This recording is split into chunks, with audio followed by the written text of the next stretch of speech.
afternoon, ladies and gentlemen. Good afternoon, sir.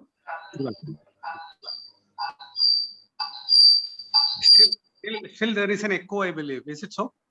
It's from some other persons. Yes.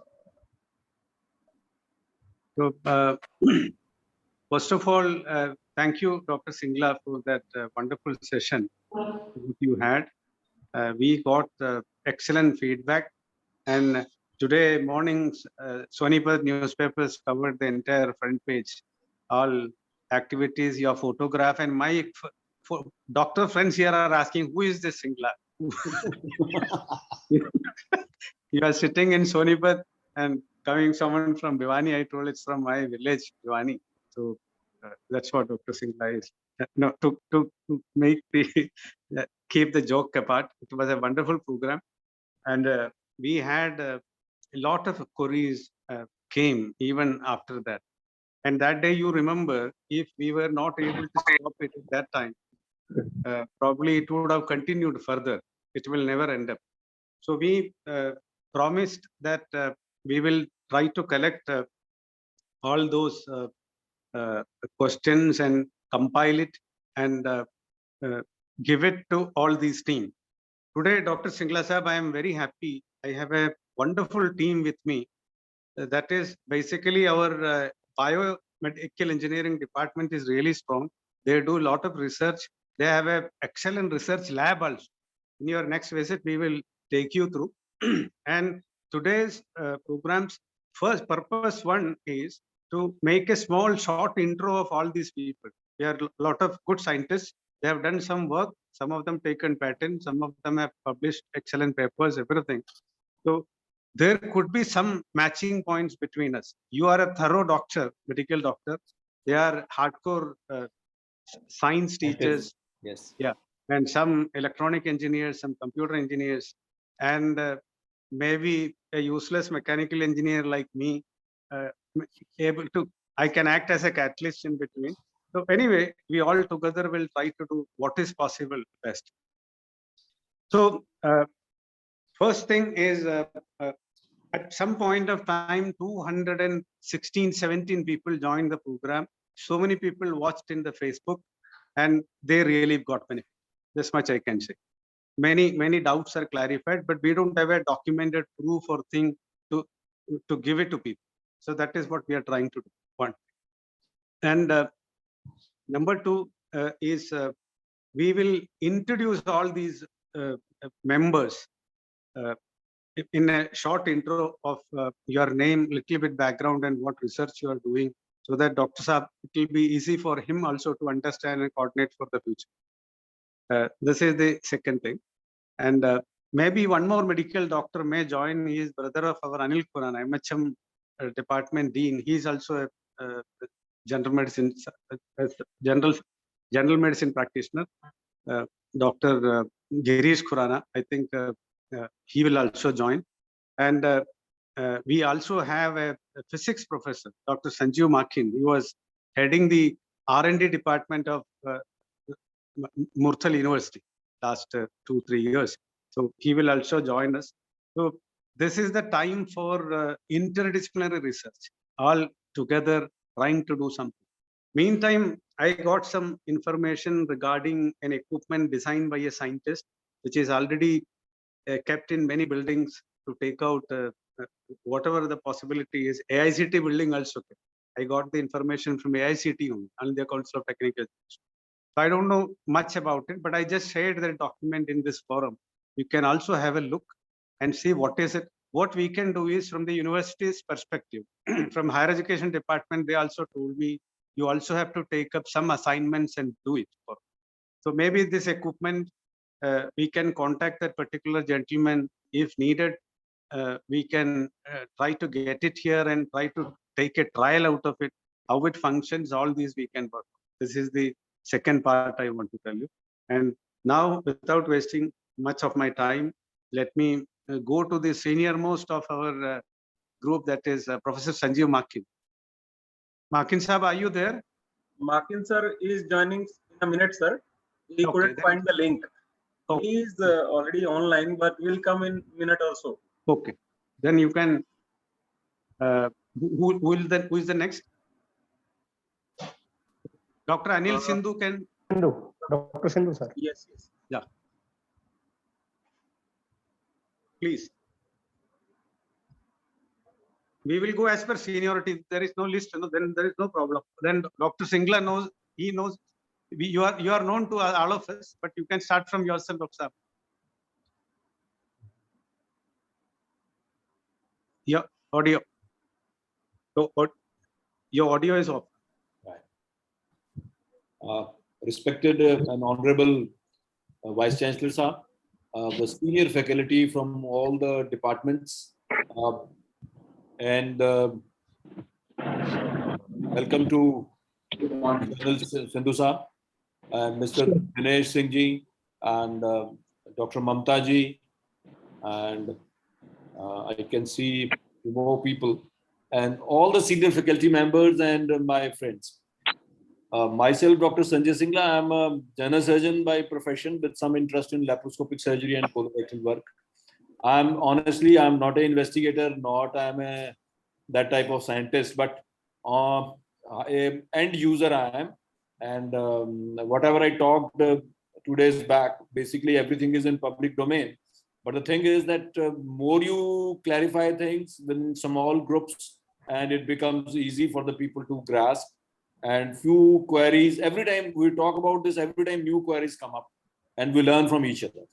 So I am working here in Bhiwani in a small hospital, which honestly I made it for myself and to employ myself, and now it employs few more people, and that's just small background. And being in Rotary, I just came in contact with Professor Saab, and since then it's a story that we work together, whatever we could do in the Rotary Club here in Bhiwani, and that's how we became friends.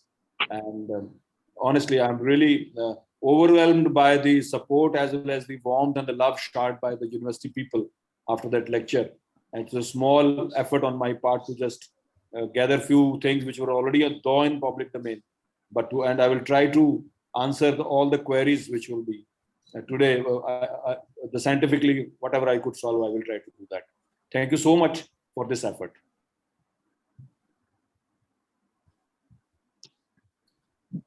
Professor Anil Sindhu ji. Dinesh ji. Good afternoon to all of you. I am Anil Sindhu, Professor of Biotechnology. I'm basically a plant biotechnologist, and we are doing molecular biological work in plants also. We were using RT-PCR, and our Honorable Vice Chancellor knows that we have donated our RT-PCR to Gurgaon administration, and we are teaching all the basics in biotechnology, including RT-PCR techniques, various molecular diagnostic techniques, and basic molecular biology and genetic engineering techniques. Although I'm man of plant biotechnology, but our team is very strong. We have microbiologists like Professor Kiran, Dr. Krishan Kumar is also a very good microbiologist. And I hope Professor Kiran Madam is joined, no? Yes, sir. Okay.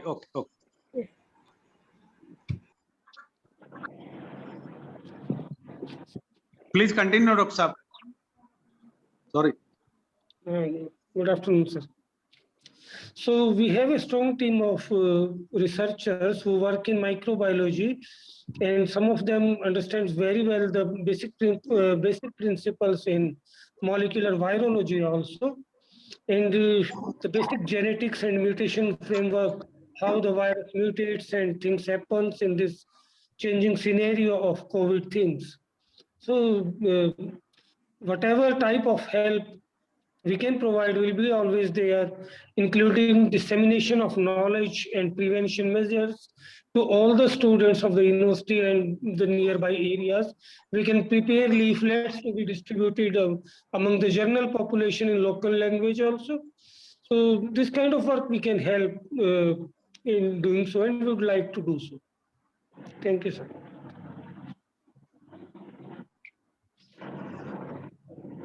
Thank you, sir. Thank you.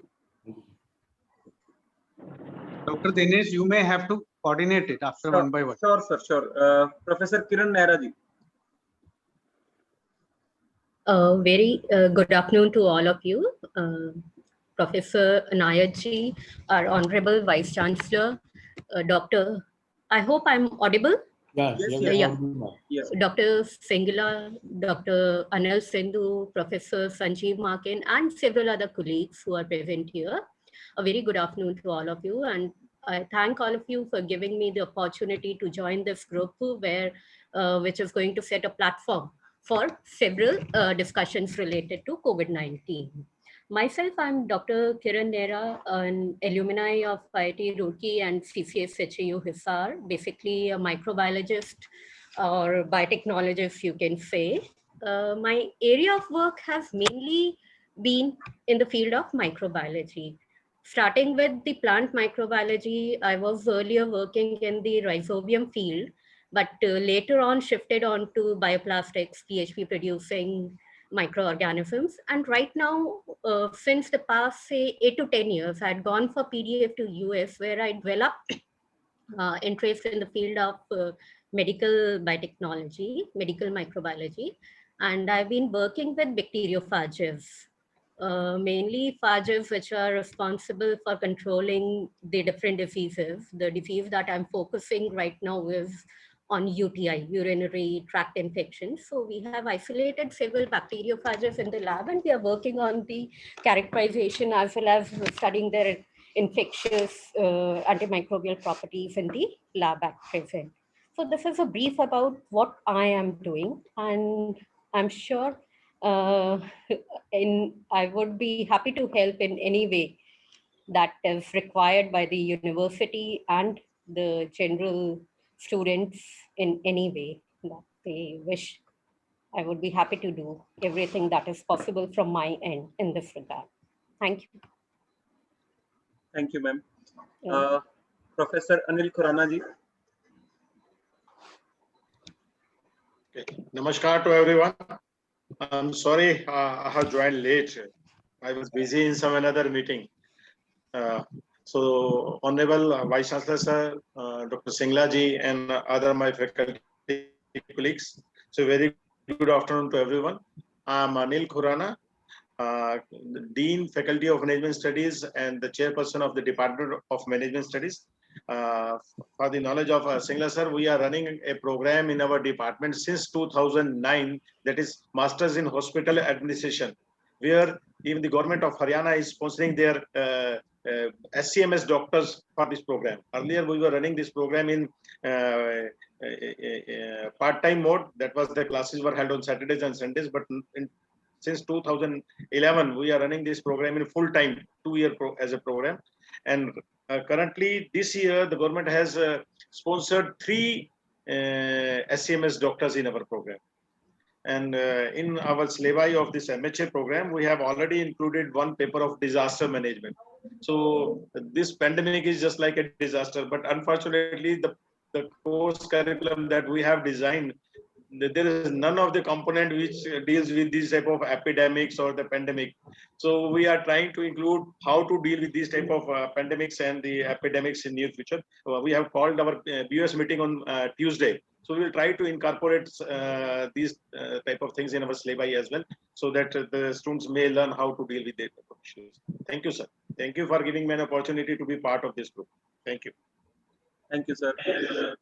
Dr. Manju.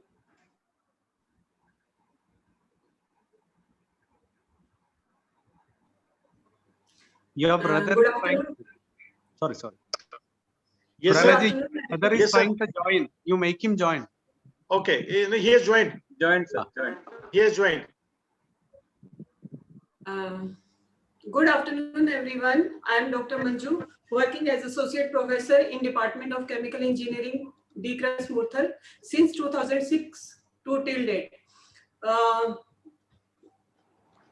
My research area is in solution thermodynamics, although I am not doing any work in biology related or this thing, but we study the behavior of various molecules when they interact with each other, and we develop various models to see how the various molecules interact with each other. So I'm very thankful to all of you for making me the part of this group, and I would be very happy to contribute in any way to make the people aware or to get some solution of this COVID-19 situation.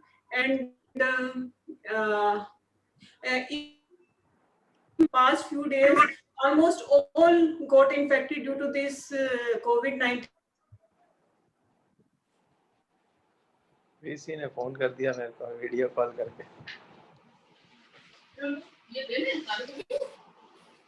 मैंने कहा अच्छा चलो कर लेता हूँ join. Network issue is, I think, that.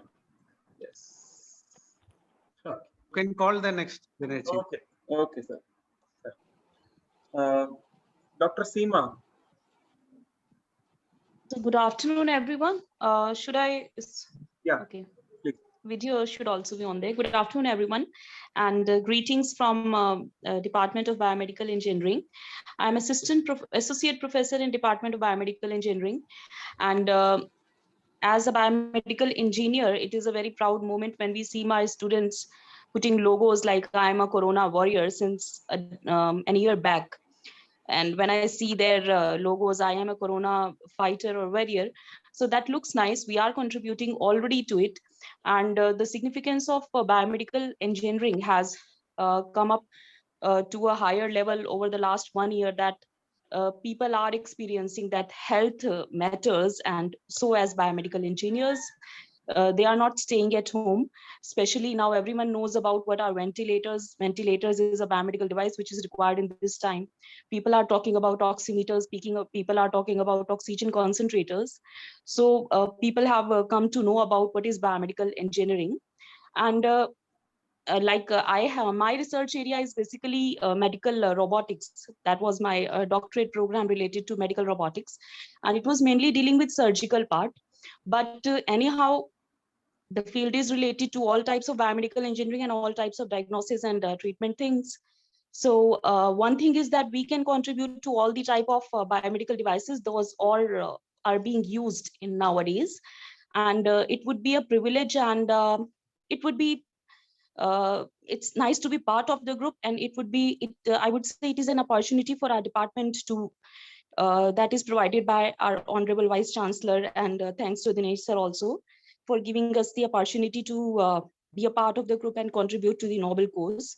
And we would be very happy to contribute to the purpose, to whatsoever could be done on our part, be it related to medical devices, be it facilitating with the biomedical engineers, or anything like that. Thank you, sir. That was a brief introduction. And plus, I would like to add, sir, I have a set of questionnaire with me, if time permits, to make it, like you said, we'll be asking some question and answering the white paper. I have prepared some questions, a set of questions. I would like to ask those also, howsoever the time permits, sir. Sure, sure. We can do it. Yeah. Thank you. Thank you. Next is Dr. Poonam. Good afternoon to all. Am I audible, Dinesh sir? Yes, yes, ma'am. Okay. Sir, I am Poonam Charan from the Department of Biomedical Engineering. And my area of research is physiological signal and image analysis, computer-aided disease diagnosis, brain-computer interfacing, and model designing for any kind of disease diagnosis with the help of artificial intelligence and machine learning. So I'm very happy that I am part of this group, and I can contribute in designing some sort of model for this in this pandemic situation. And also I can motivate my students and help them also for designing some portable devices in this particular situation, as biomedical devices are the need of the hour. at this particular time. So we need many oxygen concentrators that should be portable and that should be cost effective. So we can help in this way in this particular situation. So thank you all for making part of this particular group. Thank you. Thank you, ma'am. Dr. Ritti. Thank you, Dinesh sir. Good afternoon, everyone. First of all, I am very much thankful to Honorable Vice Chancellor sir to give me the opportunity to be a part of this group. Basically, I am a biochemist and I am working in the area of enzyme-based biosensors for the diagnosis of certain diseases like diabetes, myocardial infarction, cancer, and some kidney disease also. So I think I would be very happy to contribute as a biochemist in this group to do best possible at my end to aware the students to develop some model for the diagnosis or the detection of this virus. And basically I'm working in the field of biosensors just to make all the conventional methods simplify and quick, so that so we can detect the over metabolites or the all other molecules at early stages. So that's all.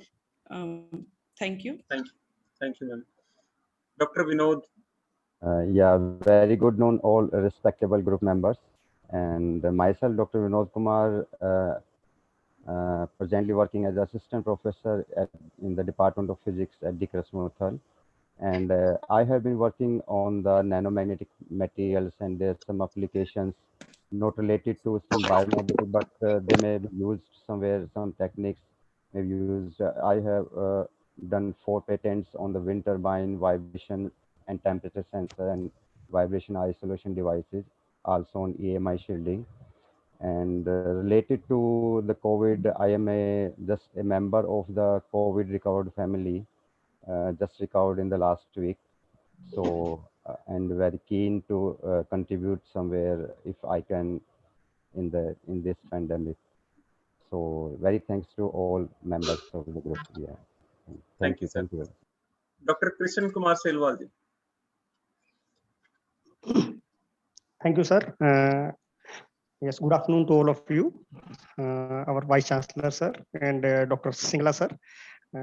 Thank you very much for adding me in this group. Sir, myself, Dr. Krishan, I am working as assistant professor in Department of Biotechnology, and my research area is probiotic bacteria and gut microflora. So right now I am working on a project sponsored by Department of Science and Technology, New Delhi, in which we are looking for some culprit organism which are associated with certain disease. I think I would like to thank all the hardcore doctors who are working on this COVID situation, who are working day and night to cure people. And thank you, Dinesh sir, for adding me in this group. I am available and do in my full capacity for the welfare of this group. Thank you, sir. Thank you, sir. Dr. Mamta Bhagat. A very good afternoon to all of you. Myself, Dr. Mamta Bhagat, and I'm working in this institute since 2009. I'm a chemical engineer, but my field of specialization is water treatment, environmental engineering. I have done my master's in that. So I prefer to work in that area. So initially I was thinking that in this pandemic, in fighting back with this COVID, how a chemical engineer can help. So we are not microbiologists and we do not know microbiology and biology. So best role a chemical engineer can play in this pandemic is that solid waste management, the solid which is being generated during the last 1 year, the PP kits and the masks. So that was the field where I think being a chemical engineer or being an environment engineer, I can contribute. So I think that is the role I can play in this specific group.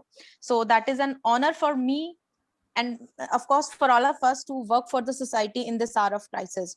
So I would love to do whatever assignment I would be given in the future. Thank you so much. Thank you so much for considering me for this noble act. Thank you, We sir. welcome Dr. Girish Khurana ji. Dr. Saab, thank you so much for joining at very short notice. We welcome you, sir. Dr. Saab is another medical doctor in this group other than Dr. Singla. Welcome, Dr. Girish Khurana ji. Dr. Saab, you have to unmute yours. Yeah. Hello. Am I audible now? Sure. Yes, sir. So, first of all, my many thanks to respected Vice Chancellor and the core group of your society. Though I am not a researcher and I think I will be more of an outsider, but being a clinician and a physician in the field of diabetes, I would like to contribute whatever I can tell you regarding this disease and how the diabetes is playing havoc. So that part I would like to highlight upon. And secondly, what you have been reading in these days, even Supreme Court has asked IIT Delhi to take over oxygen management. So again, this is a challenge for you guys, engineer groups, to manage how to. One madam was telling us to how to develop oxygen concentrators and small instruments. So I think you can also plan how to manage oxygen planning in your city also. So I don't know how you will do it, but this is one part which Supreme Court has asked. There must be something in their mind. So how to take care of that supply. So that's all what I would like to say. I'm practicing in Bahadurgarh and Delhi. So whatever questions you want to ask me regarding this disease, I will be happy to answer all those things. Thank you once again. Thank you, sir. Honorable sir, Dr. Sanjeev Markan has not been able to join here. He is trying for last 15-20 minutes, but this Zoom is not working on his mobile phone. That's fine. So now I think the primary part is over. We got a short introduction of everyone. A wonderful group, actually, real heterogeneous group, all from different fields. So I'm sure some outcome will come out of it. There is no doubt. So maybe I can suggest Dr. Dinesh to present all those questions, no, whatever we have gathered. And many of these, but see, what we have to do is this medical doctors, both of them are really busy, which I know.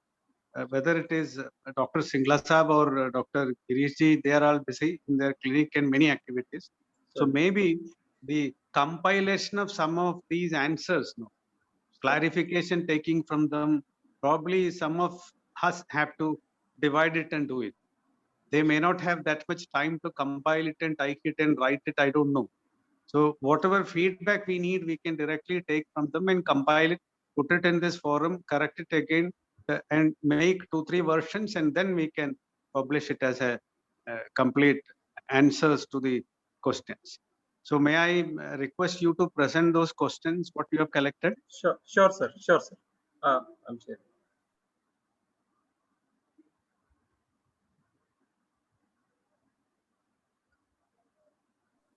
I have Excuse me, Dinesh sir.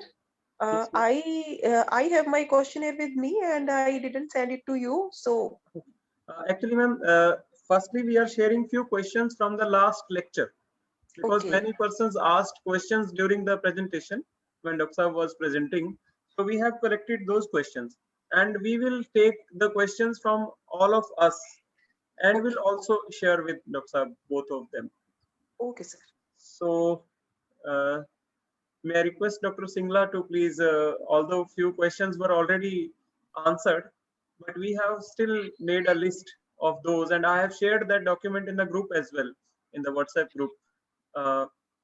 So I think many of the questions were answered, but very first question simply was that how does coronavirus attack? Okay. Basically, we now understand that earlier it jumped from animals to human being, but now the transmission is from human to human.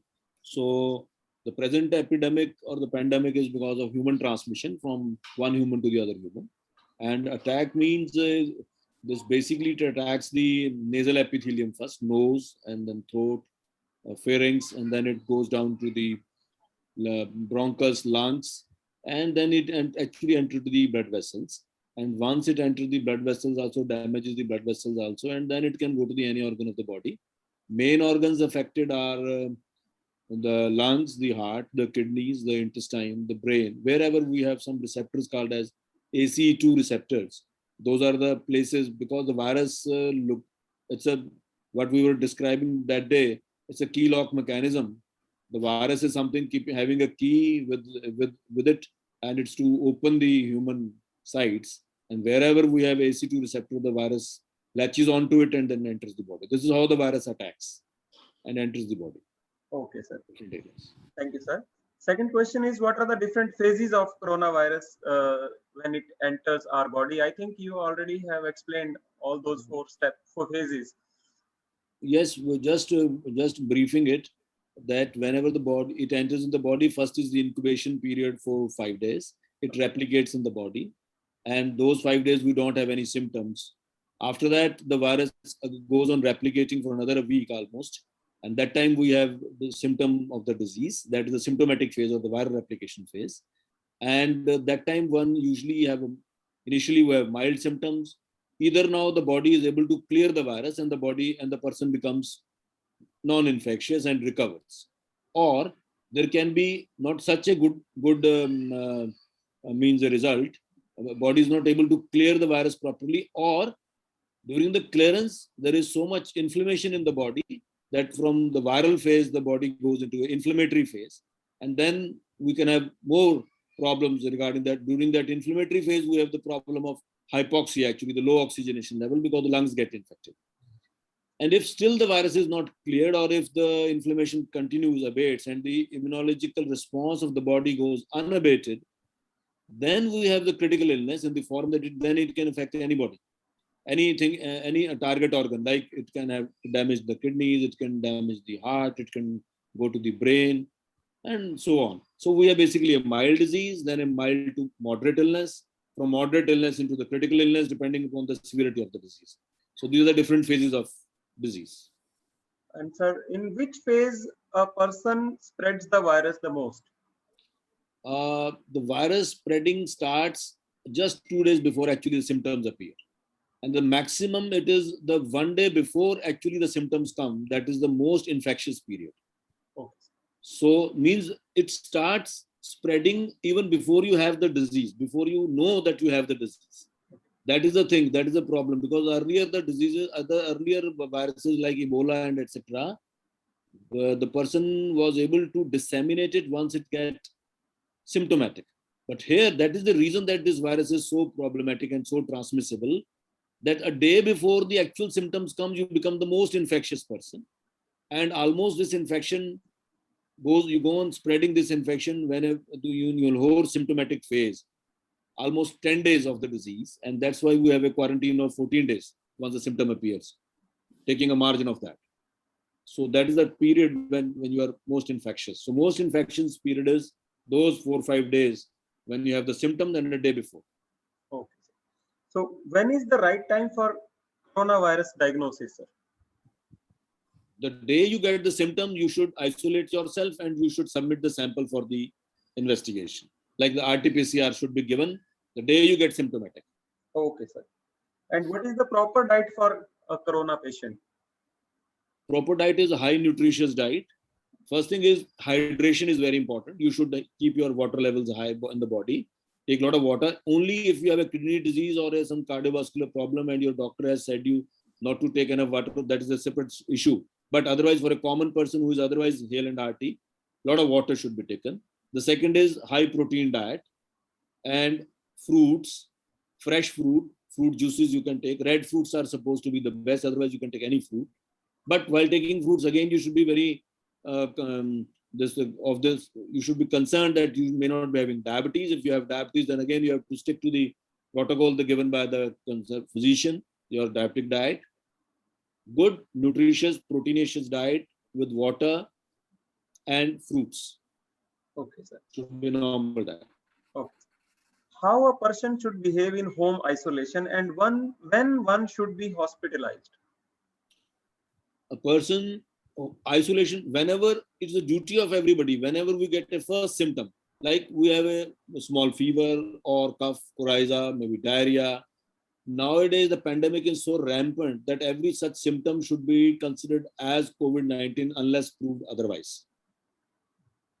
Yes, because if something else will be there, there will be no problem. But if it is COVID-19, you will transmit it to anybody if you are delaying yourself. So the first thing should be isolation on the notice of the first thing. You should isolate yourself in your house, and you should give your sample for RT-PCR, and you should start taking proper diet and everything. And isolation means real isolation in the family. What happens, I've seen people, I'm isolated at home, but they join together on dining table, they sit together at times during chai and coffee. That is not isolation. Isolation means you should isolate in an area where you have a separate bathroom, your separate bedroom, and you should bolt the door which is opening into the other part of the house, into the lobby. And if you have a ventilation or if you have some windows, etc., you should open that so that there is dilution of your virions in your room.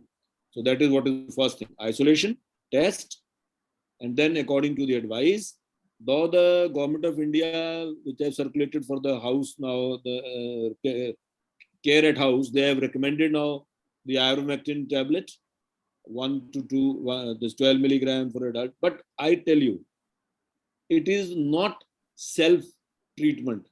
It is home isolation and treatment at home under the care of a qualified doctor. People start self-medicating. That is very wrong, and they may harm themselves. They should never do it. You should consult your doctor, isolate yourself, get your RT-PCR done, and consult your doctor. Take good nutritious diet. That should be done when you're at home. Next question is, who and when should use remdesivir? Number one, this is a very technical thing. One should never ever use remdesivir without the prescription of a doctor. Number one. Number two, home treatment, no remdesivir. It should be always in a hospitalized patient under the care of a pulmonologist or a physician who is to give the remdesivir. So I don't want to share the dosage and things because these are not for the common public to know when to get the remdesivir. Though, just for your knowledge, in the initial 10 days of the treatment, remdesivir should be given. It has some benefit to decrease the duration of hospital stay. I just want to share this knowledge also for the reason that the remdesivir is no Ramband. Remdesivir has not shown that extent, to the extent that you should be just going mad after it to fetching it. It should be in the hospital under the care of a medical practitioner. No at home. No, not at all. So there is no fun that common public should come to know about the dosage and all. It is up to the doctor to decide what to give. Thank you, sir. Next question is regarding self-prescription. As your good self has already answered that people do go for self-prescription for medicine or treatment, and its disadvantages. Yes, what has happened because of telemedicine and telecommunication, doctor has to send somebody some prescription on WhatsApp or email. Now what people are doing? They are circulating that WhatsApp to the general public. It is a custom-made treatment for every person. Some people will require favipiravir or not, it is depending upon the physician choice. What people are doing, they are taking steroids at home without knowing that their glycemic status, what is their glycemic status. Dr. Girish is here. He can tell us that what the havoc people are doing to themselves. They are using steroids and they're mismanaging their diabetic status, or even the people. You may not have diabetes before, but because of the stress of the disease and because of the steroids, you may get your glycemic control may go haywire. So Dr. Girish, to please comment on this. The people are making their problems great, more problems. I agree with you, Dr. Singh. Most of these people these days, they are coming with a consultation that I have already taken this WhatsApp paper for 5 days. Now what to do? So this is the first question which I am coming across on teleconsultation. The first 5-day paper people have been consuming, and they are coming with the second paper. And few physicians, I don't want to name, few physicians, some quacks, they are using steroids from day one in inappropriate doses where it is not warranted at all. Rather, it increases the virus load. So that is the one which is doing damage. And secondly, the patients who are diabetic, they, without controlling their sugar levels, without knowing that what this drug is going to do, they are having sugar levels of 400, 500. Some are going into another problems. And these days now, even after recovering from corona, these patients, they are getting mucormycosis, a fungal infection which is prevalent everywhere, but now it is more common, which infects the nasal epithelium first and then it goes into the brain. So this is more common in diabetics. So people should be very much worried about, and they should always consult their doctor on the first symptom, and they should tell their previous history, what they are suffering from, what medicines they are taking, whether he's a diabetic, he's suffering from any cardiac disease, and then they should spend some time and money, and they should consult their family physician rather than first taking treatment from quacks and WhatsApp prescription and then landing up in hospital and wasting time, money, and infecting other people at the same time. The whole family gets infected. Very right, sir. And secondly, I would like to add on this, that this COVID virus, as you already told you, that it affects the ACE2 receptors. So these ACE2 receptors, they are present in pancreas also. And because of this, many new diabetics are coming, young as well as in middle age also. The patients, after getting cured from COVID, they'll land up with a new disease known as diabetes. Their sugar level suddenly, it goes up, though they were not diabetic earlier. So again, they should be very much aware of this fact that every COVID patient has to undergo blood sugar test even after recovering from this disease. Thank you so much. Thank you so much, sir. The next question is, how CT scan is helpful in disease detection? Yes. What happens? The disease initially attacks our only nasal epithelium, then it in the pharynx, throat, then by the bronchus it comes down to the lungs and the alveoli. Alveoli, they're the sacs where actually the gas transmission happens, exchange of gases occur. Now, once the gas of exchange occur, that area is very, otherwise in a normal X-ray or in a normal human being, the picture is very different. It is very paper thin, not paper thin, it's a micro thin area where there are gas of exchanges occur.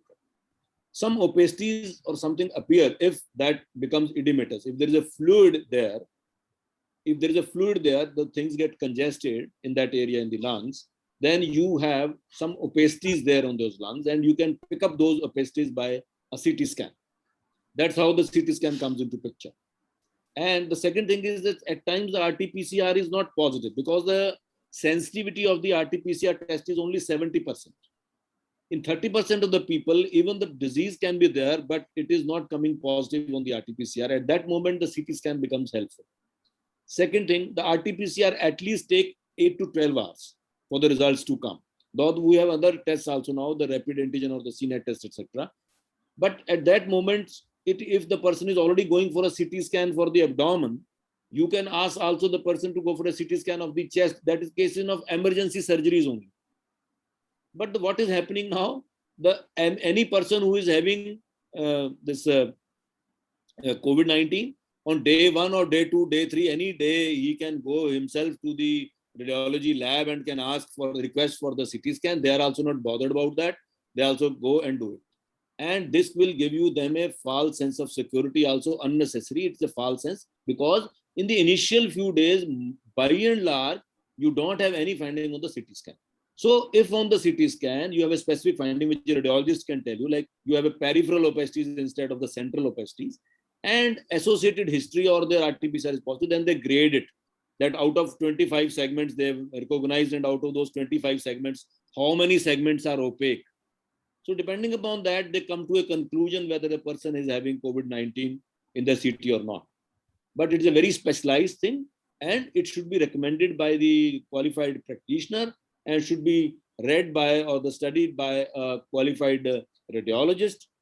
please don't go yourself. You should, this is a message, and that we should not go ourselves for the CT scan.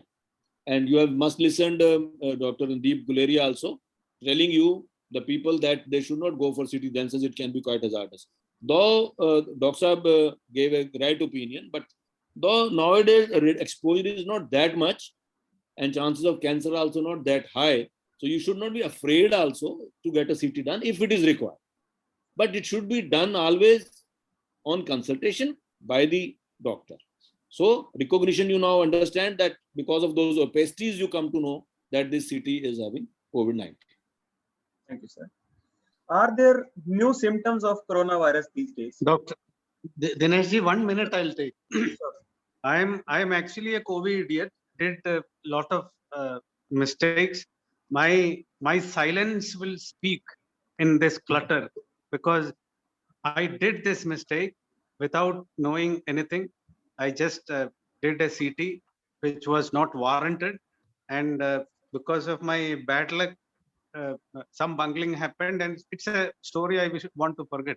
But being a person who is a victim, I can tell mine as an experience. Blindly follow a medical doctor. We are engineers. Our knowledge is different. Their knowledge is different. We should know. See, my teacher always used to tell one sentence. That is, you need to have two types of knowledge in life. The first knowledge is you should know exactly what you know. You should also know exactly what you don't know. Our problem is we don't know both. We think that we know it, but we don't know. This is what happened in my life recently. Sir, we all are learning, sir. This is something new, unprecedented. Nobody knows. I compare it with like 5 blind men touching the elephant. If I touch the ears, I think it is like a fan. If somebody other touches the legs of that elephant, he says it's like a trunk of a tree. So honestly, nobody knows 100% about the 100%. I think we don't know even the 10% yet. So the problem is that yes, whatever we have gathered over the year, whatever the scientific community, so many scientists are working day and night, and they are published such good research articles that we should read those. The medical doctor should read those, and then medical doctor should be able to suggest to the public that what should be done and what should not be done. Absolutely, Doctor. Thank you, sir. So next question was that, are there new symptoms of coronavirus these days? I will not say new symptoms that way, but yes, of course, few things are happened. Number one, what we are seeing, the fever is not necessarily on the first day. Maybe a trivial fever. You just brush aside के थोड़ा बहुत सिर में, थोड़ा बहुत body में थकावट हुआ, and that you just brush aside it.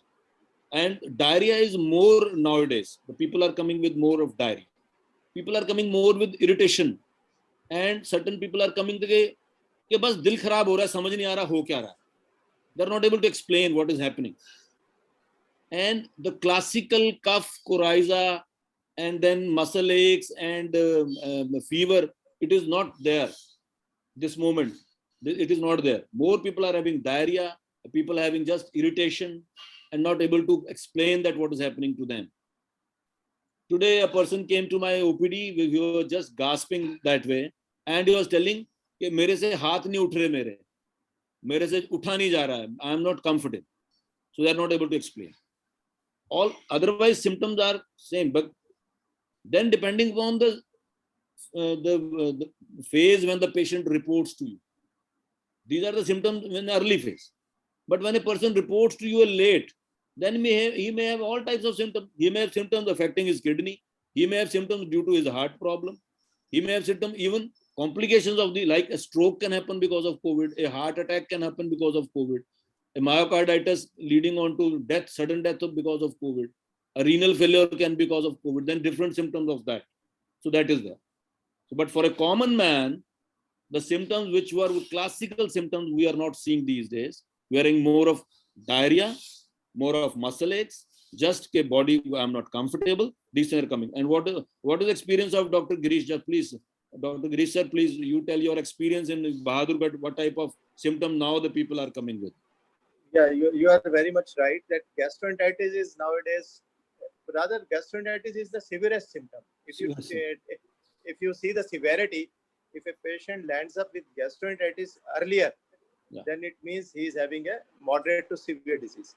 And if patient is hypoxic, you may not be able to know he's hypoxic, but he will have weird symptoms. So only on touching of pulse oximeter, we come to know that he is having hypoxia, but from a distant look, the symptomatology is according to hypoxia. So it all depends which stage he is coming, as you rightly said. But majority of these patients, they are having anxiety also in earlier stage, apart from fever. They are having palpitations, dysphagia symptoms of insomnia, loss of appetite, loss of weight, and some weird symptoms of myalgias, backache, pain in the neck, pain in the back, and one thing which I would like to add here, if a patient is having weakness which is not being attributed to his disease, patient is not having fever, but he is having marked weakness, then it is again a sign of COVID. A weakness which cannot be explained on the basis of his illness. One should always look for COVID. Very right, sir. Just because Dr. Girish is here, I just want to share something which may be of use to all people. Maybe already we know that you said that if the gastroenteritis is there, it's mostly a more moderate to severe disease, maybe the reason. We were trying to find out the answer to this, and yesterday there was a webinar going on, and somebody was there to explain the role of serotonin in this COVID-19. So very interesting to know that initially were saying that there are ACE2 receptor in the intestine also, that's why we have diarrhea and all. But the people have come out with a new fascinating idea that these platelets, they have packed granules of serotonin. And then when the platelets get damaged, this serotonin comes in the body.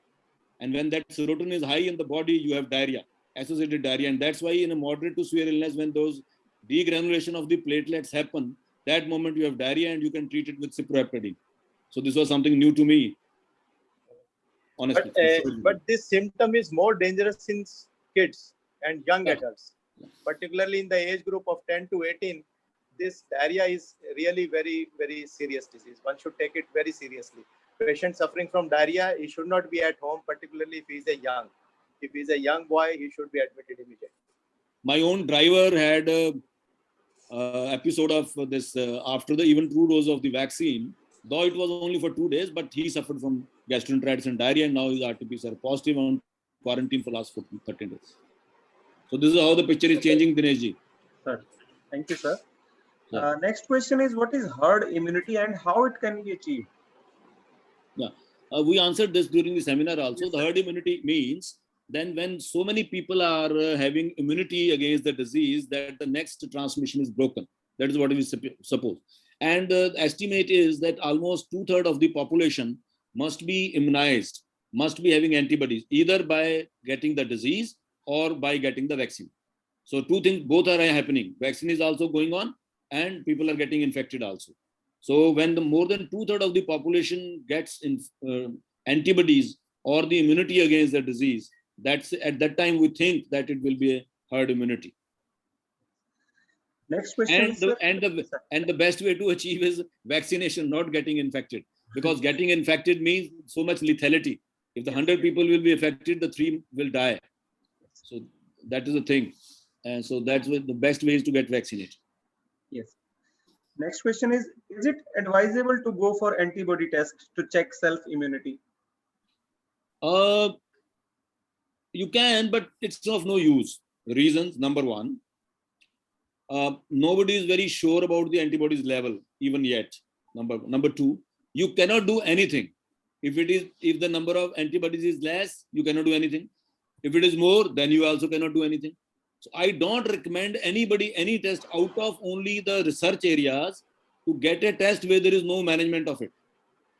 It unnecessarily increases the anxiety of the people or may give you a false sense of security, both ways. If your antibody is low, you may feel, oh, I don't have any antibody. If your antibody is high, you may become sher, you become lion. Oh, I have got good antibodies, and you will be caught, because this will give you a false sense of security.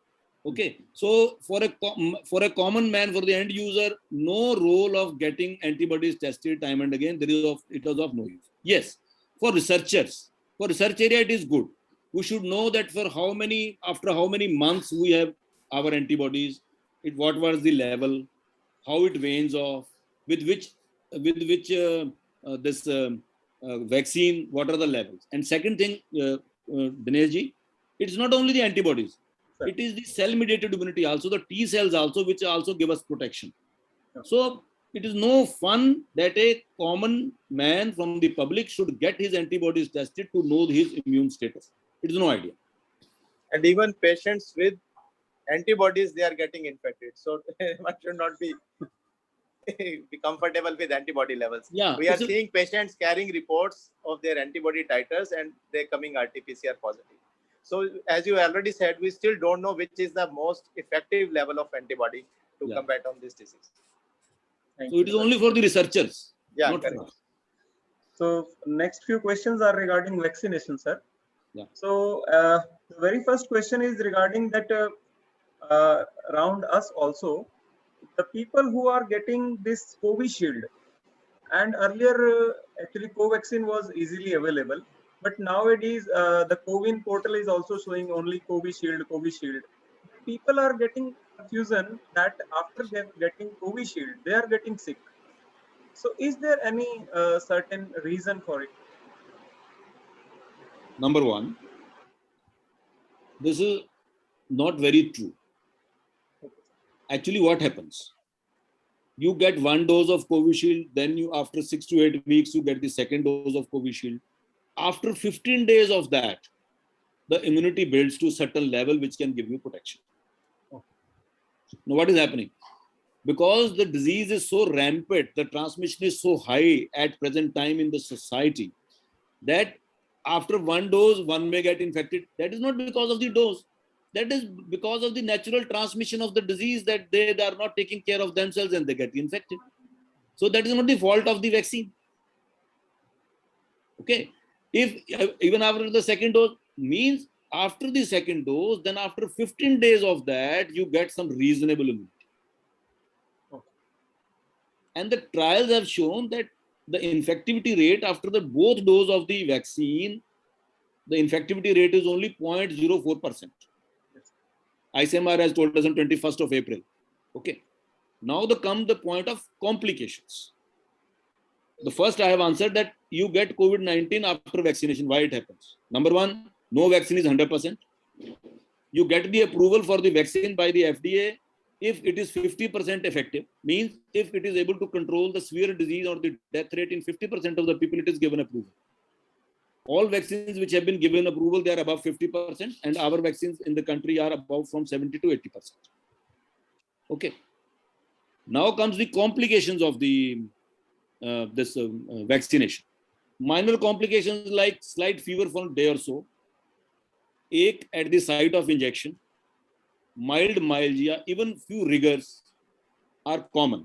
They can happen. They are because of the immune response of the body against the virion which has been sent. It is active immunity. Our body is acting against that virion, that antibody, antigen. Then few complications are noticed. They are called as adverse events. They are there with any vaccine. But yes, with Covishield, some coagulating problems with thrombocytopenia leading on to blood clots have been seen, but that is in 1 lakh. It is not a very common. This is a very, very rare problem. But yes, they can happen.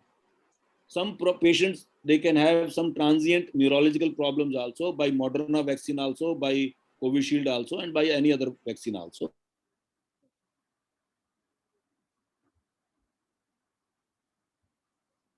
Very low against the risk of having COVID-19 and then having complications of COVID-19.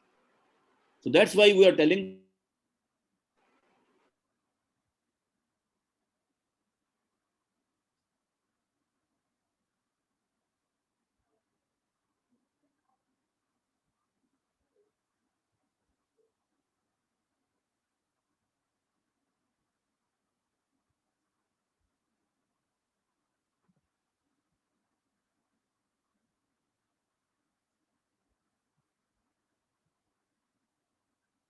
Hello.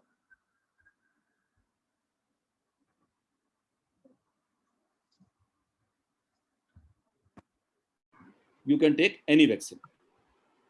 Okay, sir. Dr. Sir, Girish, can to add anything? Doctor- Or yes, yes, No. Dr. Mamta, please. Sir, if a person is already using blood thinners, so can he take the vaccination? Yes, there is no problem if he's taking blood thinner. Only thing is you have to watch for the local hematoma formation where the prick is given.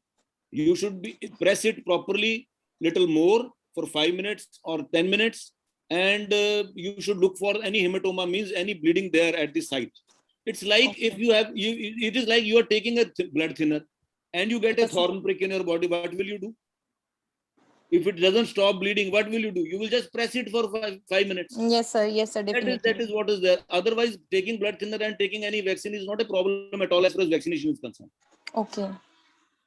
Okay. Thank you. Thank you, sir. Dr. Dinesh, can I ask a question? Ma'am, please, just few questions we are left. Then we will ask you. Dr. Girish, your comment on that. Yes. One point I would like to add, if you all remember, on very first day of vaccination in RML Hospital, New Delhi, where Covaxin was being given and all the doctors walked out, they want Covishield, not Covaxin. Because earlier the Covaxin was provided only in state government, central government hospitals, and state hospitals they were getting Covishield. So it is a myth which was falsely fabricated and it was falsely spread. But almost both vaccines, they are safe, and the rate of complication is 0.04 and 0.03%. That's all. So both vaccines are safe. One should not go for any this or that. Patients who are getting infected after vaccine, they are the one who get infection in the incubation period. They are in the incubation period. As Dr. Singla has rightly said, you get a vaccine and third day you say, I'm running fever because of vaccine. It is now 5th day, 6th day. Probably he must have got infection previous to his vaccination. So that is it. So both vaccines are safe. Okay. Thank you, sir. The next question is regarding again vaccine, that if a person is vaccinated by suppose X type vaccine in first dose, then can that person choose another type of vaccine in the second dose? No, there is no recommendation of this type anywhere. We should not do that. Second booster has to be taken of the same vaccine. Okay, thank you. Next question, I think you have already answered that regarding pregnant women, that should they take vaccine? Presently, no trial has been done in the India for any this thing, and the ICMR as well as Ministry of Health does not recommend, or even the manufacturers of the vaccine not only does not recommend, they have a negative recommendation. They should not be used in pregnancy or lactation presently. There are few trials going for Moderna vaccine and the Pfizer vaccine in other countries, and the reports are yet to come. But for India, no vaccination for pregnant and lactating mothers. But they have started vaccinating pregnant in, I think, in UK and US. They have now given a recommendation, and even Fox is recommending that pregnant women, they should be given priority. But the government of India has not yet answered to their call.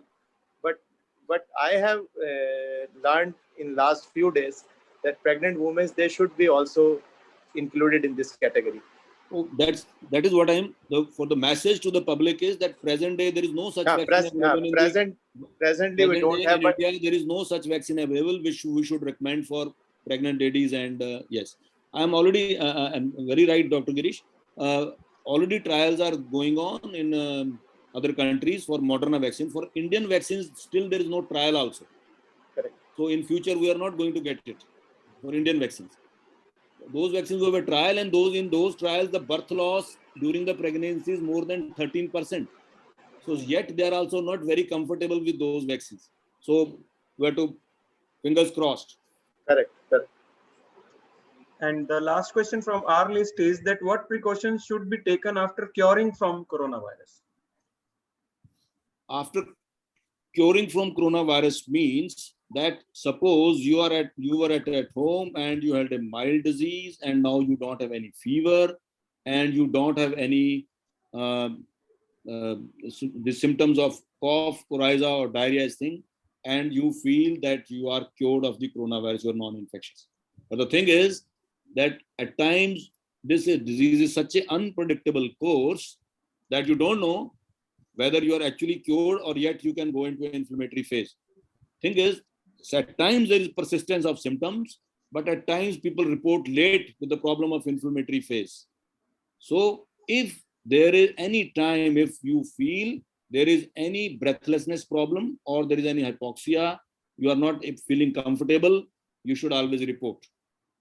Number one. Number two, always notice any untoward phenomena in the body which you are not earlier experiencing, which can be because of your low level of oxygen, which can be because of some clot somewhere, it may be because of the disease itself.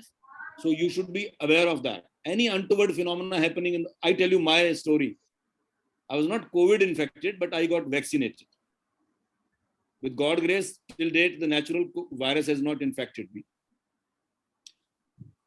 I got the second dose of vaccine, and then after a few days, I had a problem of ankle pain.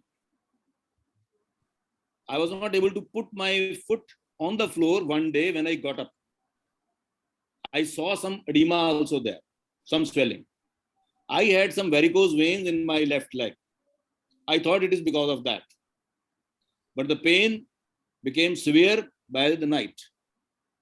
I got it investigated. There was a thrombus in one of my left leg veins. My posterior tibial vein got thrombosed. So some people say it is because of my varicose veins. Others, my friends, they say it is because of your COVID vaccine status. Nobody knows. Same can happen in the natural disease also. But these are very rare phenomena. I am a sample out of 1,01,000. Okay. So it's not the thing. I'm not trying to make you afraid of that. I mean to say that you should notice and get investigated. Not brush it off. That is my idea. If anything unusual happens. Otherwise, once you get cured of this, you take good nutritious diet, you take full 8 hours sleep, you should not get yourself dehydrated, don't exhaust yourself. What people are doing, some people are very, especially young people, they are enthusiastic about their bodybuilding and all. So they think कि अभी तो घर पे हैं, वो jogger लगाया हुआ है और उसका isolation में है, they exhaust themselves on the treadmill.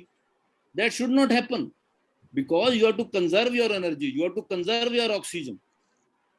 You have been infected by something. So you can stroll about in your room, you can take little yoga and mild exercise, but you should not exhaust yourself at all. So hydrate yourself well, don't exhaust yourself, take nutritious diet, notice any untoward thing which may happen to you at all. Immediately bring it to the notice. That is my suggestion once you recover from this illness. Thank you so much, sir. And how many days we should be careful, like after 14 days, 17 days, 1 month? Is there any time period? No. As such, after 14 days, if you have recovered of your mild illness, nothing happens. Okay. We have not seen people having problem. Yes, if there is a persistent symptom or if there is a lingering cough, if there is a weakness in the profound weakness in the body, as already told by Dr. Girish, then probably you are not cleared of your virus. Correct. And you may have problems. So that's you notice. Otherwise, if you are, once you have cleared your virus, you have no fever, you have no cough, no lingering cough, you don't feel weak, your appetite is improved, everything is coming up, you are fine, nothing happens. This come out of the weakness, normally how many days it takes? Depending upon again your level of your own immunity and how early you clear your virus. If it is a very mild disease, within 5-7 days people come out. It's not a problem. But the people who have been gone on, unfortunately been on oxygen support, ventilators and all, it may take months. If there is no coexisting comorbidity, mostly people, they come out within 2 weeks. If there is no comorbid condition. Yes, very true. I think now Madam can ask her question. I think. Madam. Yes, sir. Sir, okay. Dr. Singla, for how long can a person remain immune after taking both the doses or after recovering from COVID? Any of that? Yeah. For about 4 to 6 months or more, a booster dose would be required? Yes, ma'am. The literature, whatever is now till date accumulated, after the natural infection, people have antibodies level up to 5 months. Okay. And after But, vaccination? Still the data is not out because only it is 4 to 5 months old drive. We don't know what will happen to the people, say after a year or so. Though from the flu vaccine, we understand that people have to take jab every year. Every year. Naturally, for flu vaccines, we have to take jab every year for 2 reasons. Number one, the immunity fades away. Number two, the virus gets mutated every time. What is the efficacy of the present vaccines against the mutated forms? Like the mutated forms of virus, they have come. So Yes, the different manufacturers are boasting that their vaccines are affected. Their vaccines are effective against those so many mutants. Like now on the public domain, like the Covaxin, they just on 4th of May they have come up that this vaccine, which is mutant, the England variant, the Brazilian variant, the Indian variant, the Covaxin is effective against that. Similarly, time and again, different manufacturers are coming with their updates that their vaccines are effective against many of these variants. So not all the vaccines, we understand that not all the vaccines will be effective against all the variants. It is not possible. And if we go by the mechanism how these viruses increase our immunity, there are two things, ma'am. That one is the specific antibodies which are created against a specific antigen which has been given as a stimulant to the body to make the vaccine. Second is the vaccine gives you, it kicks your immune system by making your T memory cells, the B memory cells, the T cells, etc., etc. So nobody is 100% sure that what this component of the immune system is actually helping people, honestly. So they will not be able to answer this in not very clear that which vaccine will be effective against those variants, but still the picture is not very clear. Yes, the data is coming that Covaxin is effective against at least 3 variants. Moderna also has come out with their variant, and many more also coming with this. We can, honestly, it's only in the literature now. Look, this virus has a structure similar to flu virus. We all know. Yes. It is also. So on the basis of flu vaccine, the data has been supported that we might need a jab after 1 year. And if you remember, initially last year, we used to give Tamiflu to everybody, oseltamivir, for 5 days, thinking it will work just like a anti-flu vaccine. Yeah. So with the time to come, we'll learn more and more. I don't think nobody is perfect to give this answer that after how many days we'll need a shot, what type of vaccine we will need.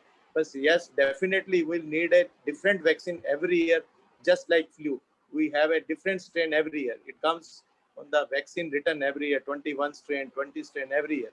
So again, we'll need this shot for years, at least for another few years. If any country, has any country at present recommended the booster dose after the second dose as yet? Because like in UK and US, it has been, both the doses, they were taken about 3 to 4 months back. So if a booster dose was required, I think that 4 to 6 month period is over for those people.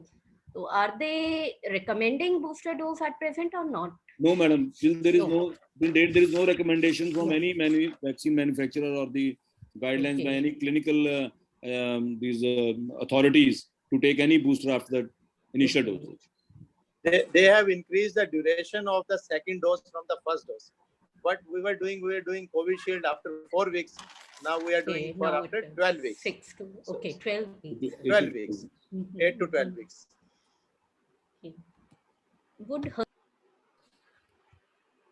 Would herd immunity somehow help in controlling the appearance of or spread of the mutated forms? Yes, some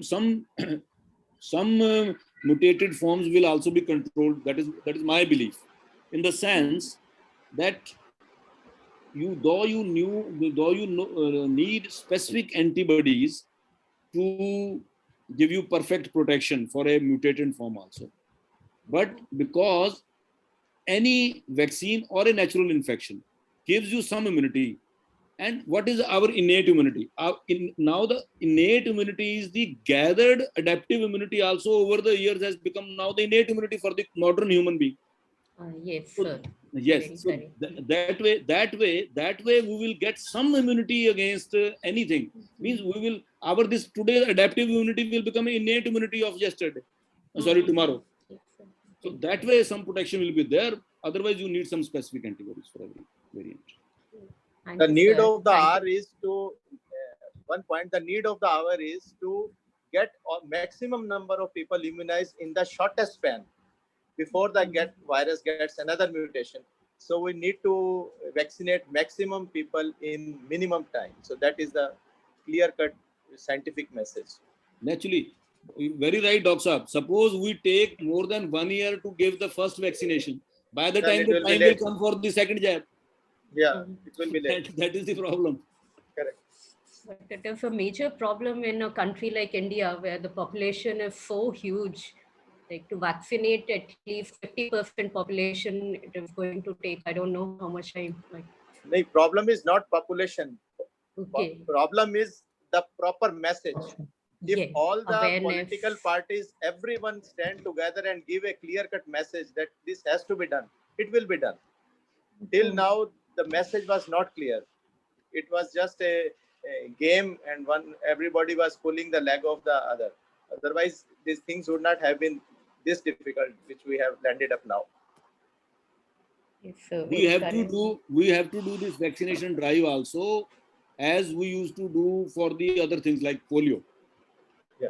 The many voluntary organization, the Rotary has been the one of the biggest non-government organization in controlling the polio.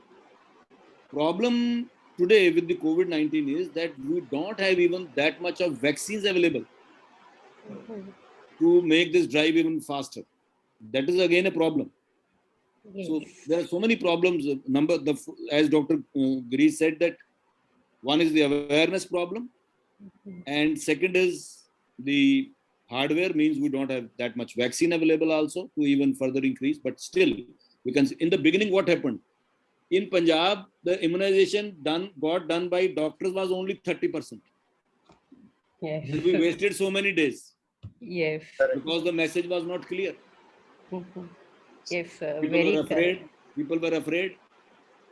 So today there is a good news. लोग हमारे को हंसा करते थे, तुम्हारे को vaccine पहले इसलिए नहीं दी कि तुम्हारे को जरूरत है, कहते तुम तो वो हो क्या है guinea pigs.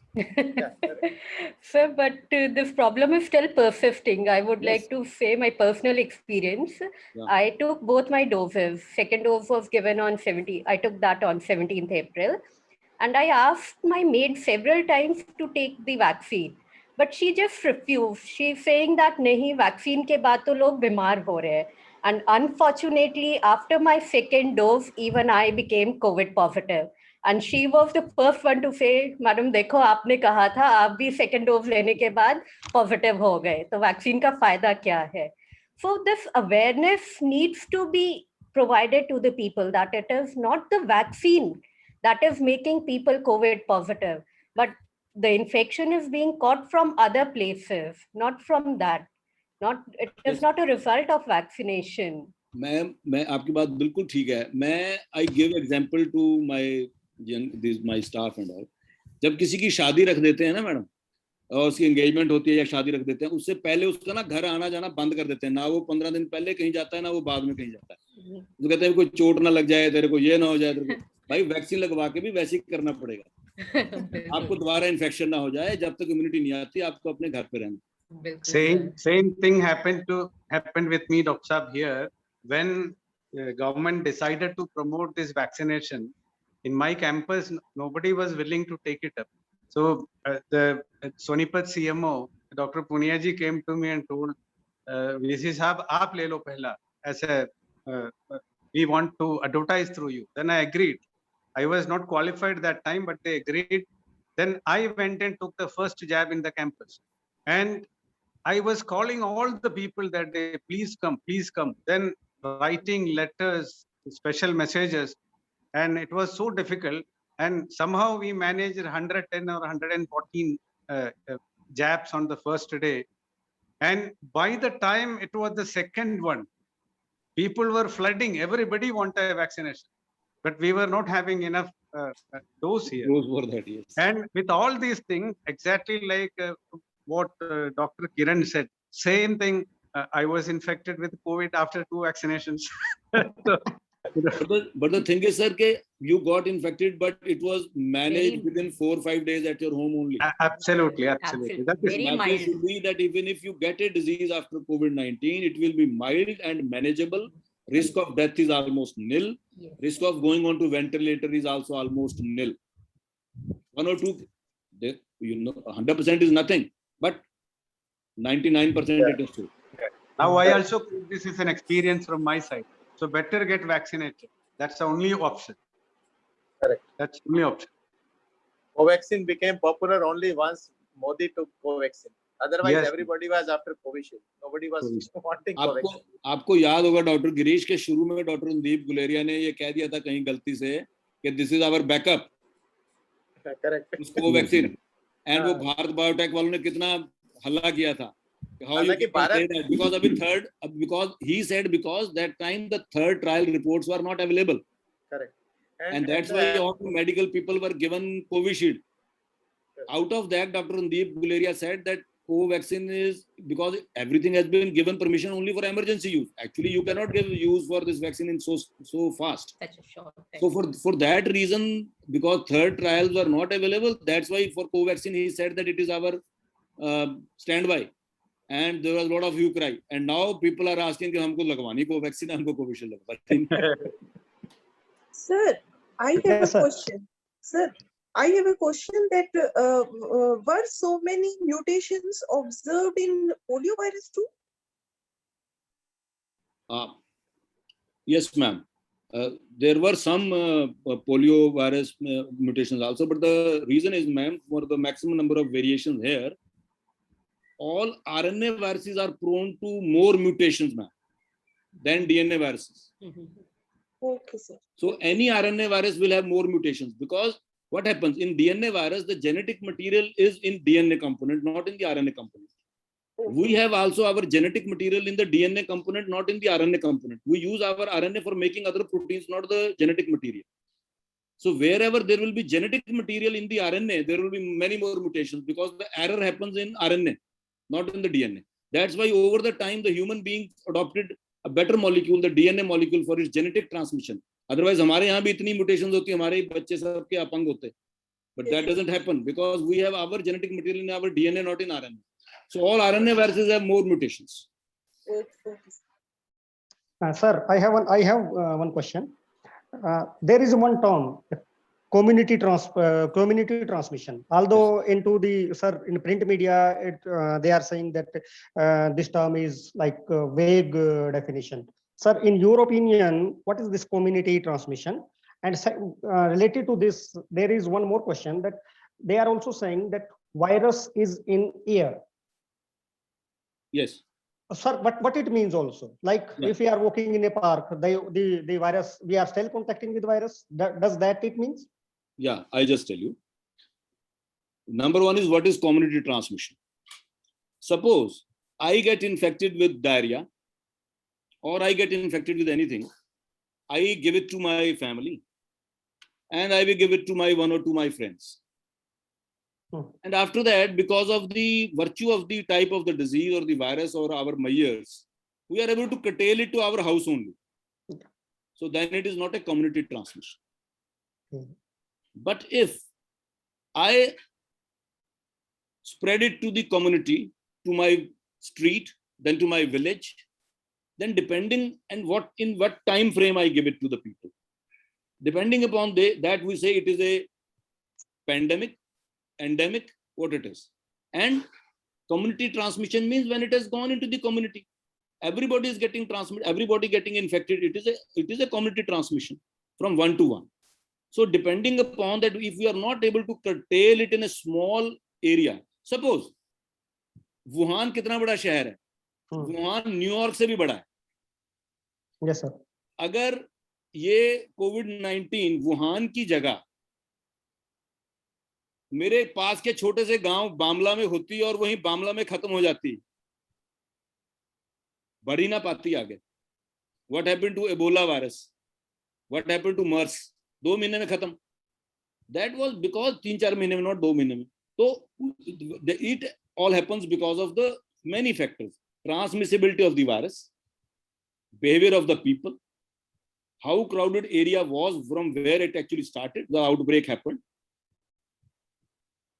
As I explained, that if the outbreak would have not been in Wuhan, but in a far-flung small island, probably nobody would have visited that island for that period and it have died its own death.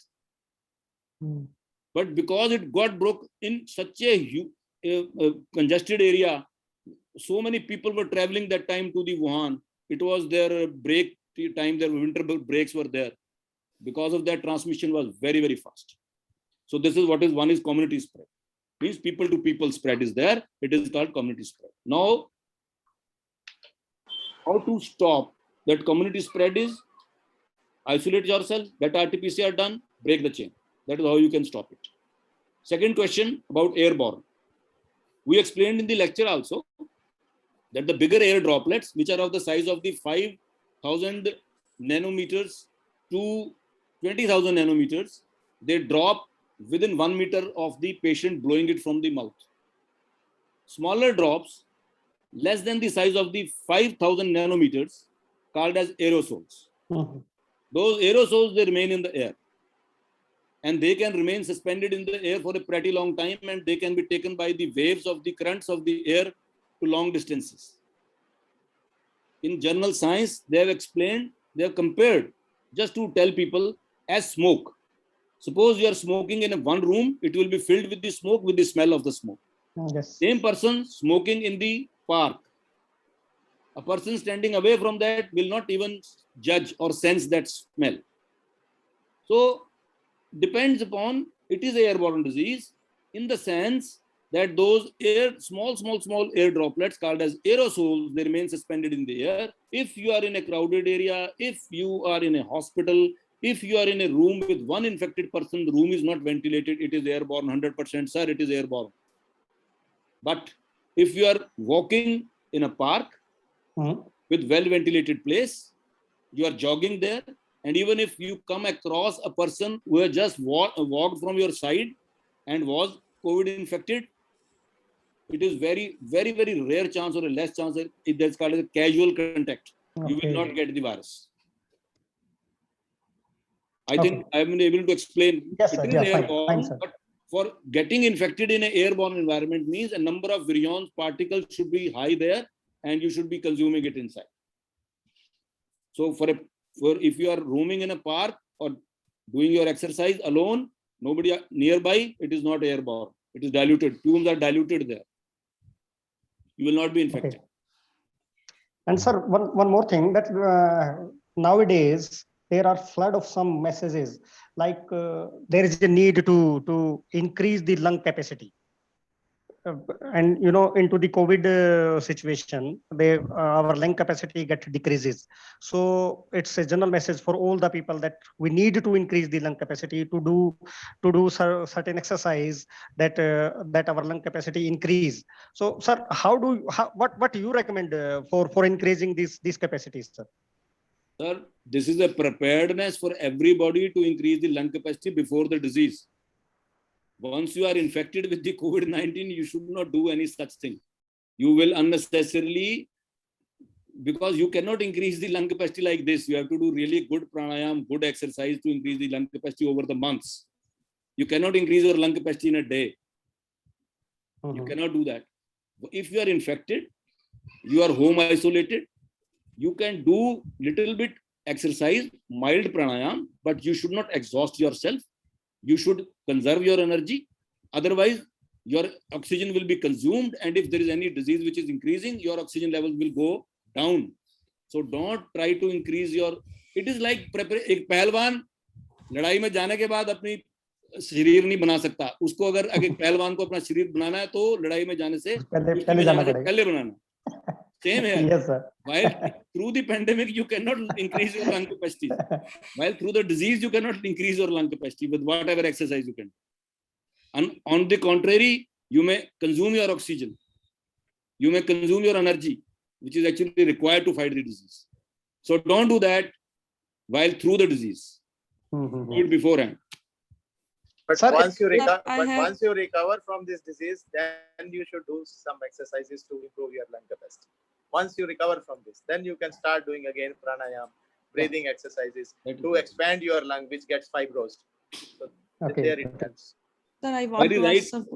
Dr. Girish sir has given a very strong point to know this is all August gathering and very intellectual people are there. What he used a word lung to avoid the lung fibrosis. What happens in COVID that once the lungs get infiltrated by that edema and those tissues, the healing happens. The healing occurs by fibrosis, and that time you should try to expand your lungs by doing good exercises so that the lung size doesn't decrease. Your lung capacity does not decrease. At that time, you should and in that case also, you have to build it slowly and slowly. You cannot do it in one day. Sir एक चीज और पूछनी थी just मेरे को ये sir doctors are recommending azithromycin also for the COVID patient. Sir, azithromycin is it is meant for protecting from bacterial disease, not from the viral disease. Sir, but doctor, why it is recommended azithro, sir? ये मेरे से काफी लोग पूछते हैं कि क्यों दे रहे हैं डॉक्टर जब ये काम ही नहीं करेगी कुछ. You are right. Actually, there is a lack of one single protocol in the country. I agree that it's not a good thing, but it is there. The first thing is that you are very right that azithromycin is basically antibacterial drug. It's not a antiviral drug. It should be given to prevention of any secondary infection. It should not be given as an antiviral drug. In the initial trials, some role of hydroxychloroquine also came up. Yes. And in the beginning, our government also was recommending hydroxychloroquine and azithromycin combination, never azithromycin alone. Okay. In the beginning, there were recommendations, but with passage of time, the reports came and these were withdrawn from most of the recommendations. Even now, our government of India and our Ministry of Health and Family Welfare, if you go their new leaflet, they are now recommending ivermectin even for home treatment. It has been now written in their document, in their paper, ivermectin. So, but still many states are following the old recommendation of giving hydroxychloroquine and azithromycin till date. Honestly, I cannot do anything. I can't do anything for this thing because it is really a matter of policy makers to understand that they should make one single protocol for the whole country. Yes, so that sir. People and doctors also, they should follow that. Though it's a dynamic process. This pandemic is this type of disease is it's a dynamic thing. But we are not changing even year-old recommendations. So that is a question mark. Honestly, you are right. It should not happen. As it is, ivermectin is also anti-parasite it is. But I think it is helping against the viruses. Ma'am, as far as antiviral concerns are there is no specific antiviral drug till date to control SARS-CoV-2. We are all using repurposed drugs. The drugs which were actually made for something else, they have been being utilized in the COVID-19 pandemic. They have been found useful. For ivermectin, now a lot of literature are there, about more than 90 randomized studies have been done and they have shown some benefit. That's why people are talking about that. But still, jury is not out. Many people are saying till today even that ivermectin is also not working at all. But AIIMS Bhubaneswar has also conducted a study and they have shown that up to 76% there is a benefit if you take ivermectin. So it depends. Honestly, I'm a firm believer and a philosopher and I'm a proponent of ivermectin. I may be biased. But if any drug has given some promises, either ivermectin or steroids or anticoagulants or somewhere favipiravir, remdesivir somewhere, all other drugs are now out of story. Hydroxychloroquine, azithromycin, doxycycline people preferred because concentration of the doxycycline is more in the pulmonary cells, in the lungs. That's why they started giving doxycycline in the beginning. So these are not antiviral drugs, very clear. No benefit, no randomized control trial has shown any benefit with doxycycline or azithromycin of any kind. Sir, I have a query. Yeah. One. I think Sir, I have a query regarding that if someone get infected after taking the first dose, when he or she should have taken the second dose after how much time, sir? Okay. After, whether you have taken first dose or the second dose, whatever, once you are infected with the COVID-19, you should wait for 6 weeks to 8 weeks before you get either a jab, if it is a second, or the first jab or the second jab, whatever. Okay. You understand my point? Yeah, sir. Yeah. Whether you have taken first dose or not, any vaccination should be done after 6 weeks to 3 months after the infection is, you are relieved of that. This is for those people who are at home care and they cleared of their virus. People who went on to ventilator or something like that, I don't have any knowledge that when they should take their jab, but there must be, they have to take it, but at what time they will be able to clear their virus, or what is their immune status, it's a question mark.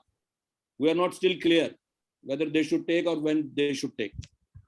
Okay, but they need only one dose, sir. If someone had taken one, then only Naturally, one. if one has taken first dose, then only the second dose is required. Okay, after 6 to 8 weeks. 6 to 8 weeks. Thank you, sir. Sir, once we have recovered from the live virus, means from the disease, and our immune system fought against that disease and we recovered, so that immunity should persist longer than the immunity that is boosted through vaccination. Very difficult to say that, but it usually doesn't happen, because we have now know that the antibodies remain for 5 months and the T cell and the B cells function for how many long, nobody knows, number one. Number two, after the vaccination, it happens for how long, still not clear, but from the experience of the previous things, we get flu, but we want a jab every year.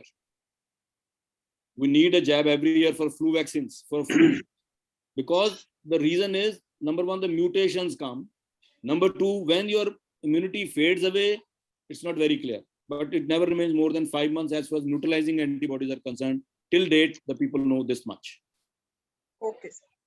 Sir, nowadays we are listening a new terminology, that is happy hypoxia. What is that? And how can we manage with the happy hypoxia? Happy hypoxia means a person is hypoxic, but he doesn't know it. That is what is happy hypoxia. There's nothing that people start smiling or laughing after that. So the thing is that you having hypoxia means if you use your pulse oximeter, you will have your values below 95.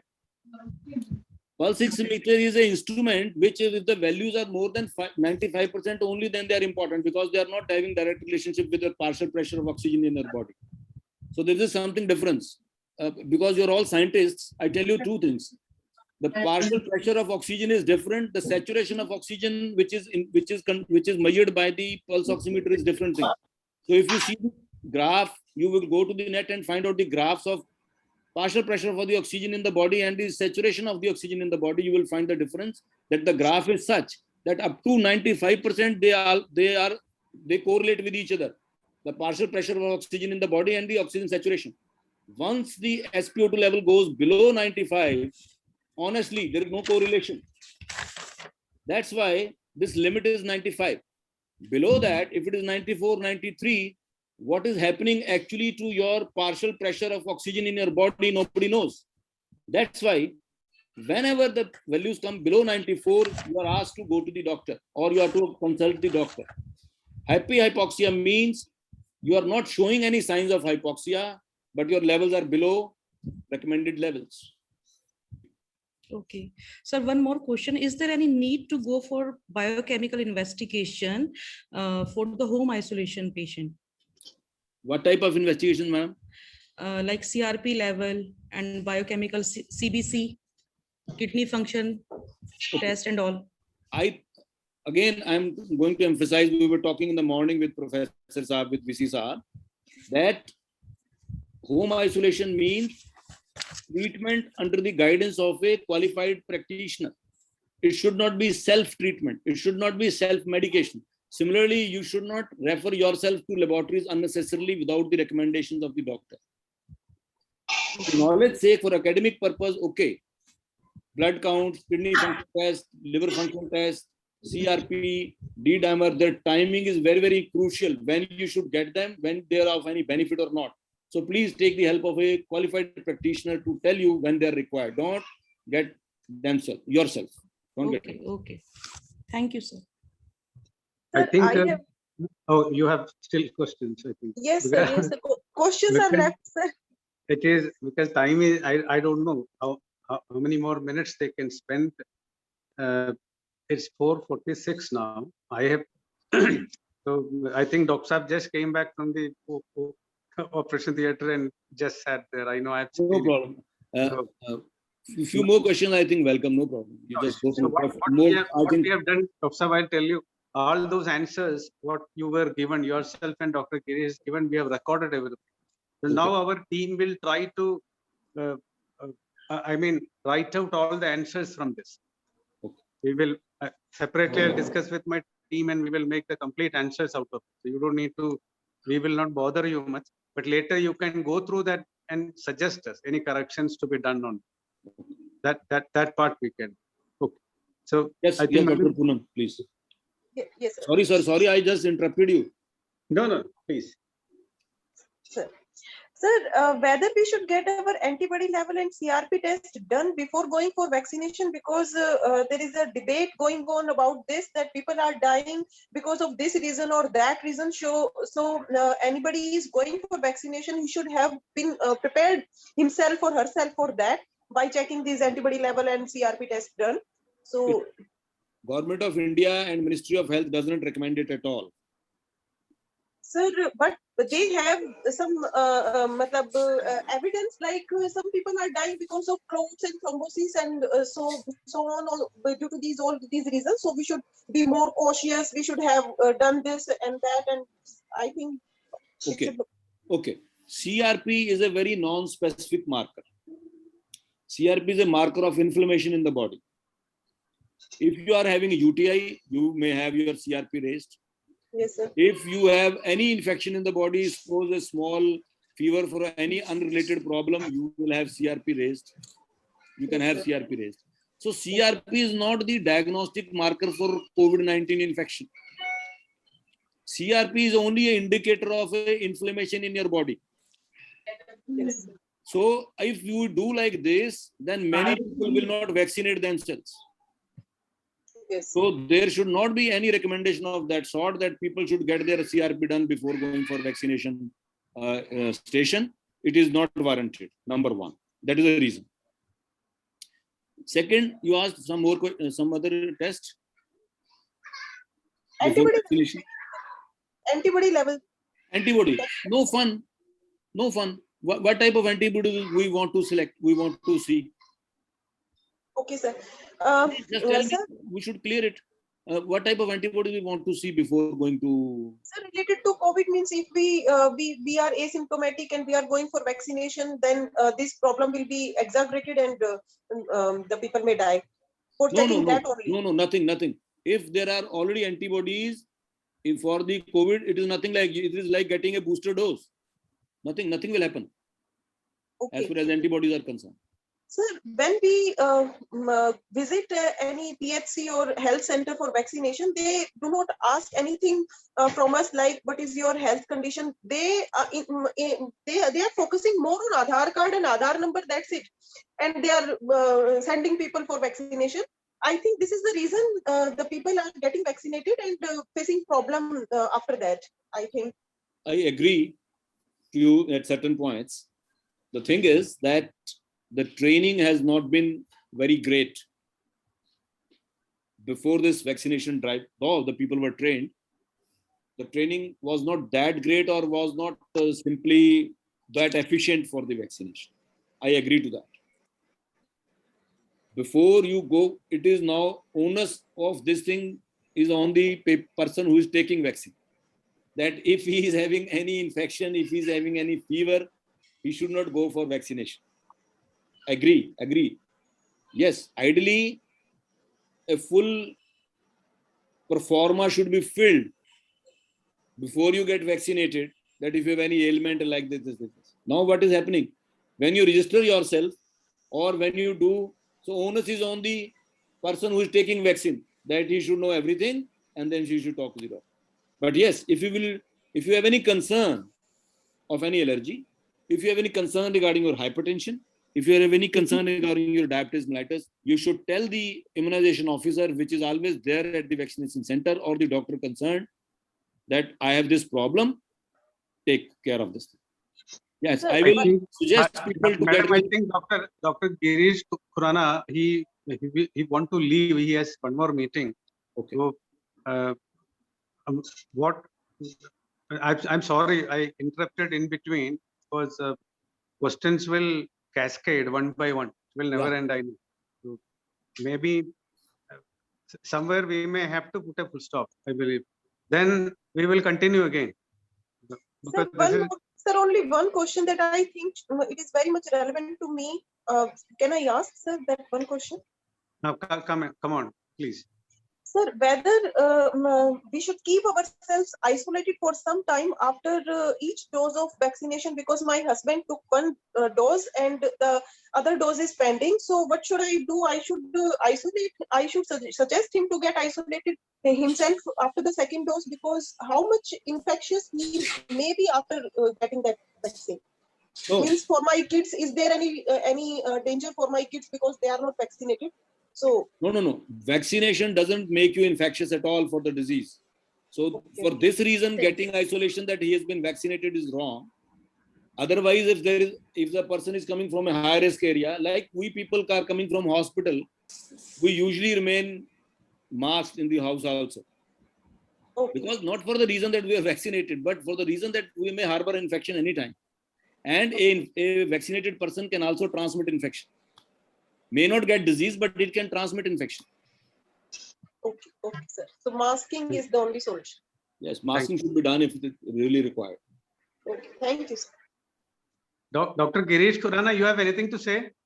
No, before I leave, I must thank all of you. And in one point, I would like to add to Dr. Singhal answer to that antibiotic question of azithromycin. So it is not the question of erythromycin or any antibiotic, but once the patient is suffering from COVID, his immune response is less, and he's definitely likely to catch some superadded infection. And once he is on steroid, then again, he is more vulnerable for superadded infection. So whenever a patient is on steroids or in early phase of steroid, he must be on one antibiotic to prevent him from secondary infection. So whether it is azithromycin, doxycycline because of some reason or the other, or any broad spectrum antibiotic. This is what I want to say. And thanks once again for inviting me to this beautiful discussion. And if something more I would contribute, I am there to answer all the queries later. Just before you leave the dais, let me tell you, like, we are in fact thankful to both the kind of, especially Dr. Singlaji, the first session, what we had. This session was more of a booster dose. This is the second booster dose. Yes, sir. This Sir, was we a may real require booster one dose. another. So luckily, we didn't take 6 weeks time. I think an early booster dose was the best for this. We got a excellent feedback. Now, Dr. I want to ask both of you, like, what kind of support you expect from our university? We have a set of people where we can contribute something to you. Any kind of research where you need a support from us, any kind of data analysis, any kind of equipment related analysis, something we need to do here. We will be very happy to associate with you and support. May I answer first? Please. With the permission of Dr. Girish Khurana ji, Yes, sir. I just want to say that there are 3 areas where there is a problem. Number 1, making people aware. Correct. Number 2, regarding etiquettes of COVID-19 and vaccination, both. So we can propagate awareness for COVID appropriate behavior and awareness regarding vaccination. Two things. Second And, part, clearing the myths also. naturally that we are already doing. Very right, sir. And second component, testing. If we can bring something which is more efficient than RT-PCR, or if any antigen test which is very rapid, and if the biotechnical department of our university, with the help of some higher authorities, I don't know how to go with it. Honestly, I'm a layman for this.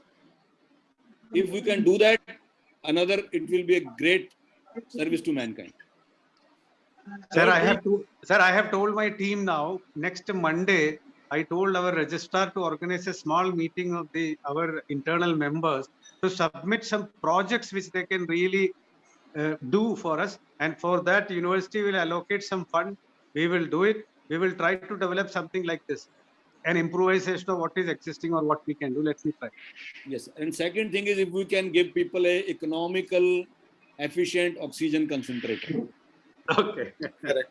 I mean, these three things are very much required, and our Indian people, we know that we have a lot of innovations, we have a lot of Jugaad methodology with us, everything we have.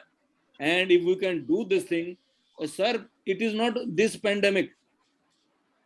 For the coming time, it is not the second or the third wave. We have to remain prepared for the many more such problems coming to the humankind, because these respiratory viruses are known to jump from animals to human beings, or from human beings to, you just see, in a span of 2013 we had the problem, in 2012 we had the problem. Virus became so efficient, but we did not improve in those 10 years. Wow, improved, but not to that extent. That we could not say. So further, another virus will come which will be even efficient than this. Not getting afraid, but getting prepared. In times to come, every house will need an oxygen concentrator. I am telling you. Just like a heater or a geyser, you will need an oxygen concentrator at home. Coming time.